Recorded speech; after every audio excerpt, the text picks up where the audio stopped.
We're live at Expert35. I'm your host, Gabriel Garcia, and as promised, experts from 35 different industries talking about the challenges, the hardships, and the opportunities. And today we're going to be talking about all the challenges in the educational system, both in dual language, bilingual education, but also just the low income. We've got Dr. E.T. today, original expert, joining us again. Thank you so much for making time. I know it's got to be super busy, and you're in Texas as well, so hope you've been safe, but thanks for being on the show with us today. Thank you. Thank you for having me, Gabriel. Before we jump right into it, if you guys want to follow us on Expert35, text Expert35 to the number on the screen. We'd love to have you on the show. We just keep learning more and more about how life has changed. And today we got nobody else but Dr. E.T. Trevino, Expert51, talking about social emotional learning, talking about the challenges, and really talking about what's next for these children. So, Dr. E.T., thank you for being on the show. Thank you. I'm super excited for being here. Muchas gracias. No, thank you. And you've been super busy. So, tell us, you've written almost a dozen books. You've been helping kids. Give us a little rundown of what you've been doing. What's the latest in your life and how we can transition into this new world of social emotional learning and helping the children. So since the last time we met, you and I, was almost a year ago, actually. And we were still trying to figure out if this was going to last a couple of months. And actually it's lasted, next week will be a year for us in Texas that we have been under this COVID watch where everything has changed for us. Since then, I've published many workbooks, mostly on the social emotional aspect, whether it's for little children, for adults. Right now I'm working on one for teenagers, which I'm really excited about, because we are in a crisis, and for me, being an advocate for bilingual education, ESL education, dual language, of course, I'm going to focus on the needs of our students, although really in reality, it's the needs of all students. So that's really what I've been doing. And right now I've been really busy supporting parents actually in the state of Texas, because, we think of the teachers that are going through a very difficult time. We think of our students that are going through a very difficult time, but we sometimes forget that the parents are also going through a very difficult time. And if you take parents out of the equation, would we even have school? Because parents are the ones behind that online learning. Absolutely. And it's just so hard, right? Thinking that the distant learning affects the low income more so than anybody else. What are you seeing in because you're obviously in the social emotional learning, and is that gap widening? What are you seeing really affecting the children more and more right now? There's so much that's affecting our children right now. And that's why it's very important that our teachers are connected to the situations, So for example, I've had many teachers in my sessions share with me how they've had students send them a text saying, "Ma'am, my parents have to go to work. I have to take care of my siblings and my little nieces and nephews. There's no way that I could be in class because I'm actually registering and getting all my little siblings into class myself." There's other stories like a child called the teacher and said, "My parents had to pawn my device so that we could have food on the table. I don't know when I'm going to get that device back." And these are things that we don't even think about. We, as teachers, we think, okay, why aren't the kids logging in? What's their problem? They don't want to work, they're lazy. But no, in reality, there's so much more that goes on behind the scenes. It kind of goes into equality and equity. I can give you a laptop as a district. Here you go, sweetie, here's your laptop. You should be able to log in tomorrow, but we don't know if they have electricity. We don't know if they have Wi-Fi. And even though the districts, they supply our students with Wi-Fi, sometimes they live in areas where that is almost impossible. So for me, is one of my books, Teaching on the Texas-Mexico Border. One of the things I talk about, and I'm quoting Angela Valenzuela, where she says that we are the ones that decide for our students if they are going to be successful or if they are not, if this is a good place for them to be or if it's not a good place to be. And so to me, even though online, we think that it's not the same, whatever our kids have been going through, it's increases everything, their stress, everything that's going on with their homes. And I'm just very sensitive to that. I'm very, very in tune to that. And that's one thing that I always like to share with my teachers is find out what's going on with their kids. Even if a kid, and sometimes we think it's just kids that are living in tough situations, right, financially, but really it's everybody that's going through their own ordeal. Yeah, this isn't easy for anybody. Jennifer Johnson has a great question. She just says, look, there's people that can help, but they don't know how to help. How can we help? Well, first of all, thank you, Jennifer, for jumping in. There's so many ways that we can help. It just depends in the area that we're in or how we're trying to help. For me, number one is to be an advocate and to be a voice and to share with others the different perspectives or the different examples or the different experiences of other people, because sometimes we don't think that's happening. We don't think that maybe our high school student isn't logging in because they're actually in charge of 5 little kids at home. Another way is actually communicating to parents, what it is that we know. So a while back, I was in a little gathering and there was a parent sharing how her kid's iPad wasn't working. And so they were having a lot of trouble. And so we have to be that voice. And I said to her, all you have to do is contact the teacher. No matter what district you're in, they're going to help you. And she was like, what? I can tell the teacher that my iPad's not working and they'll get me a new one. I said, I can guarantee you will. And so it's empowering people, Ms. Johnson, to ask the questions, to not be afraid, to ask for help. Because what happens, and I hear it so many times, my kid's laptop broke and so they're working off my cell phone. I'm like, there's no need for that. Whether you're in the most fanciest district in Texas or in the district that is struggling, they will get you a laptop, they will get you a device. So helping is just by asking questions and guiding people into the right in the right paths. Mm-hmm. There's another great question kind of in the same lines is how can districts, this is from Michelle Zuniga, how can district and campus leaders and teachers ensure that all EL students are receiving the instructions, resources they need? Well, first of all, I want to say thank you to Michelle Zuniga. She actually just became a doctor during COVID. I'm super proud of her. Wow. Yeah, I'm super proud of her. She's a role model. And so it's very important that all of our students are receiving the same instructional resources. And how can we do that? And again, it goes back to asking the questions. What is going on? Why is this happening? Why is the student failing? And we're so focused so much on, okay, our data shows that every student's failing. What are we going to do? Well, we have to look deeper. It's not just about the work. The state is requiring our students to complete assignments just like if they were in a classroom setting. That's impossible. There's no way we could meet this same amount of information that we would be doing if we were in the classroom. So to me, how do we do that is basically by asking the questions. Asking the questions. One thing that I do highly recommend, and this is something that happened to me 2 weeks ago, I went to present to a district in Houston, and one of my first tasks was to observe teachers, right?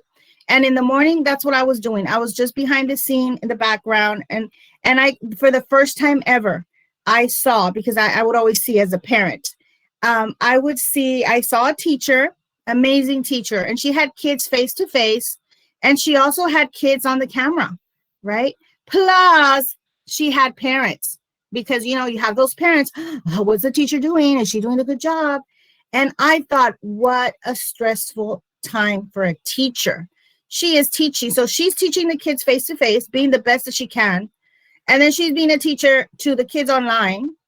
And then there's parents in the background saying, excuse me, ma'am, did you just say this to my child, right? And I'm watching this, and all I could think of is if administrators, and I know some of them do, would be able to see that, to see what our teachers are going through.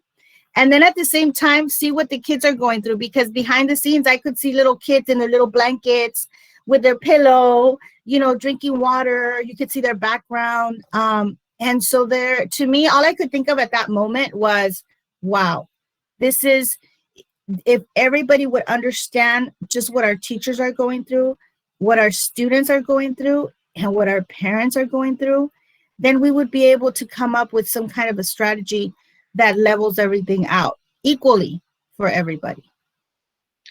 It's so challenging because, again, you know, we don't know if they have electricity. We don't know if they have internet. We don't know what their situation, you know, we know that it's even hard for them to, you know, have meals. Like, one of the biggest resources that we've lost is the distribution of meals by shutting schools down. So kids having poor nourishment is also going to help, you know, impede their education.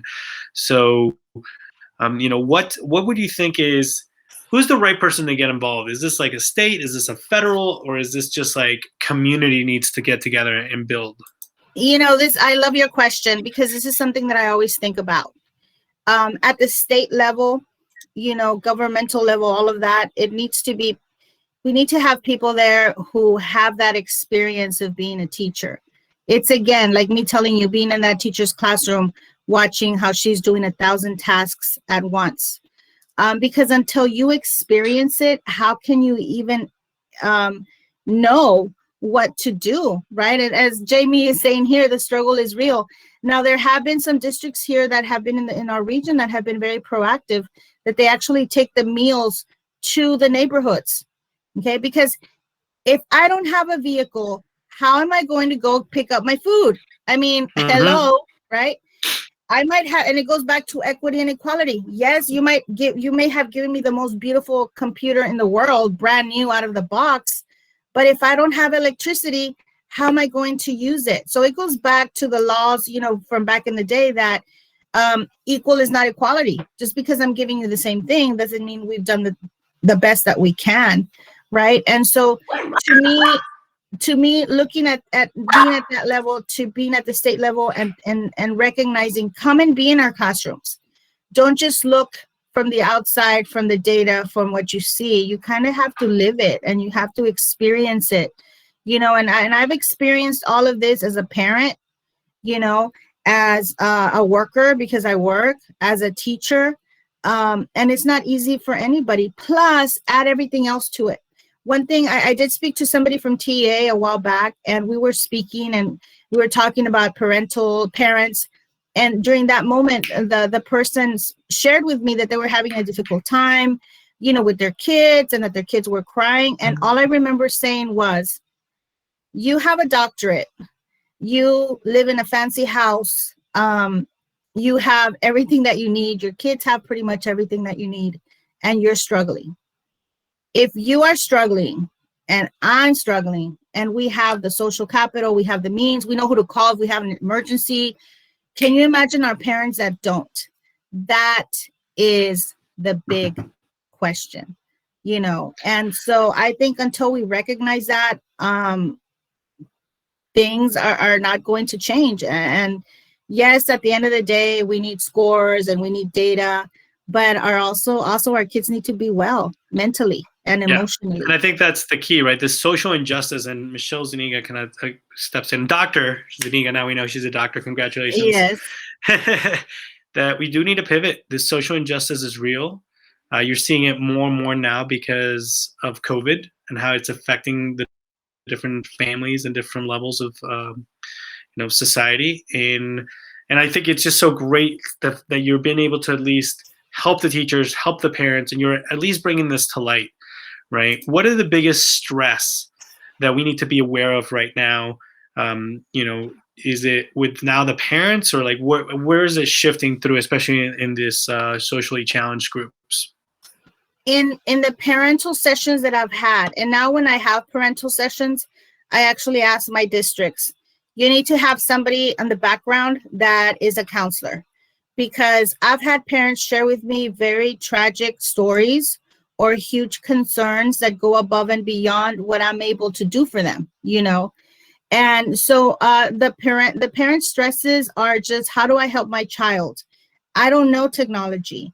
We don't have what I need. I have to be at work and my kid has to be alone. I know it's against the law, but I have nobody to watch my child. You know, I've been in parental sessions where parents cry, and they're literally crying because they're stressed, they're worried. And even though, you know, I know this is going to sound like a commercial, but I also have a workbook in Spanish for parents, which just gives you the basics. What does everything mean? How could I help my child? But even then, it's stressful. Mm-hmm. It's stressful for me as a parent, you know, and I know technology, just helping my kids, and I can't do it, and I can't log in. And then we receive a letter from the teacher that they're failing 5 classes. So it's all about the social, emotional, and what I teach my parents is sometimes you just have to take a break. You know, yes, this is due.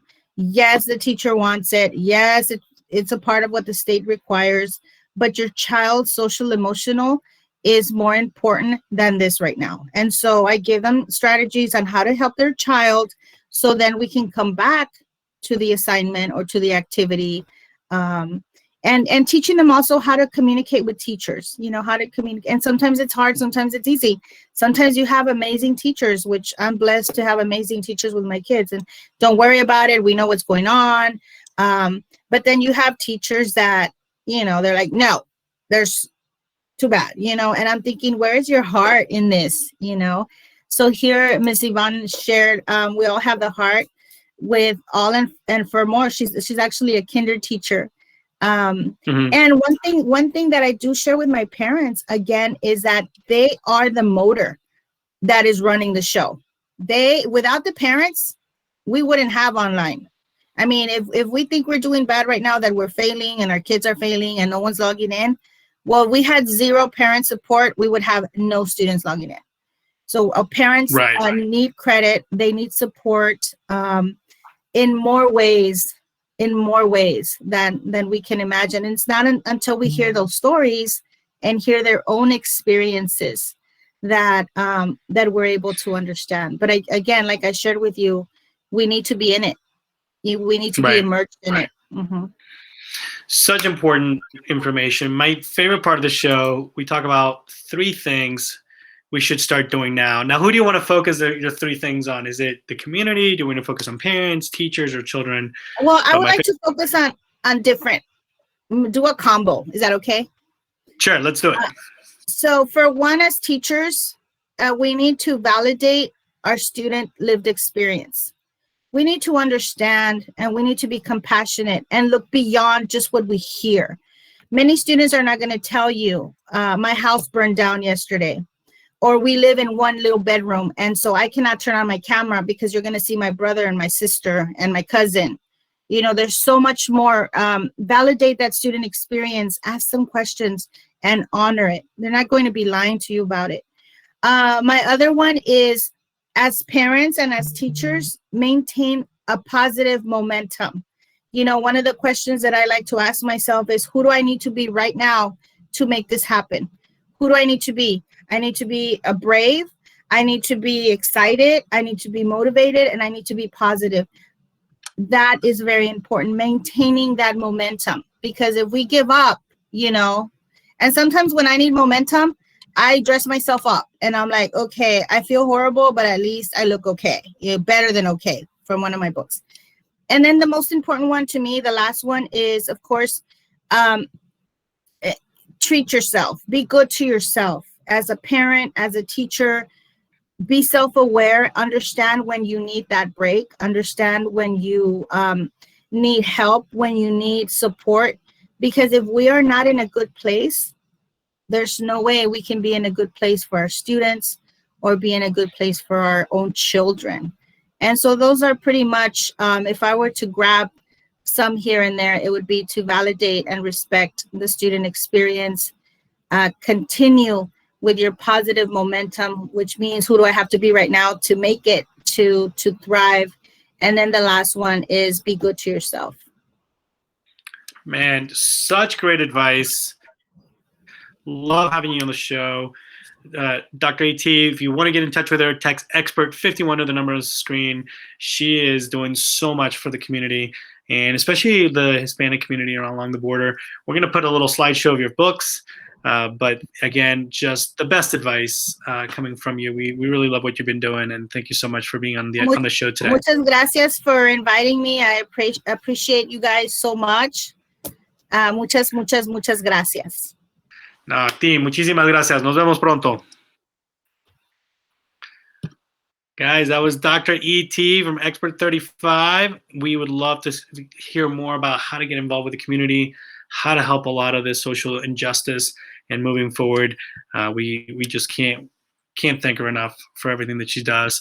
We'll put up some of her photos as well so you can see her books, and we'll put the link on the on the chat so you guys can get the books right off of Expert35. Again, guys, we'll see you soon. Thank you for joining us. During difficult times, we collaborate at Expert35. This is for a better tomorrow and a better today. Let's come together, and together we will find a way. You got questions, we got solutions. Collaborate at Expert35. This is for a better tomorrow and a better today. Let's come together, and together we will find a way. You got questions, we got solutions. You got problems,